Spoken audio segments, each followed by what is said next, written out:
রাখা যাবে না। শিক্ষা কোনো পণ্য নয় যে আপনারা তা নিলামে তুলবেন। একটু খেয়াল করে শুনেন। ইউনূস সরকারের কাছে জনগণের পক্ষ থেকে আমি 7টি দাবি জানাচ্ছি। বর্তমানে স্কুল কলেজ কি জ্ঞানার্জনের জায়গা নাকি টাকা বানানোর মেশিন?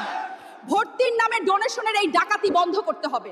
সরকার নির্ধারিত ফির বাইরে 1 টাকাও অতিরিক্ত নিলে সেই প্রতিষ্ঠানের ভর্তি কার্যক্রম বাতিল করতে হবে। 2, ডোনেশন বা উন্নয়ন ফির নামে আদায় করা সকল টাকা অভিভাবকদের ফেরত দিতে হবে। 3, ভর্তি বাণিজ্যের সাথে জড়িত পরিচালনা পর্ষদ এবং প্রধান শিক্ষককে শাস্তি দিতে হবে। 4, স্কুলের ক্লাসরুমে না পড়িয়ে কোচিং সেন্টারে যেতে বাধ্য করার এই অনৈতিক খেলা আর কতদিন? 5, নিজ প্রতিষ্ঠানের ছাত্রকে কোচিং এ পড়তে বাধ্য করলে সেই শিক্ষকের চাকরিচ্যুত করতে হবে।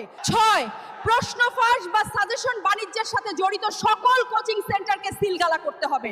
নাম্বার 7, স্কুলের সময় কোনো কোচিং সেন্টার খোলা রাখা যাবে না। শিক্ষা কোনো পণ্য নয় যে আপনারা তা নিলামে তুলবেন। একটু খেয়াল করে শুনেন। ইউনূস সরকার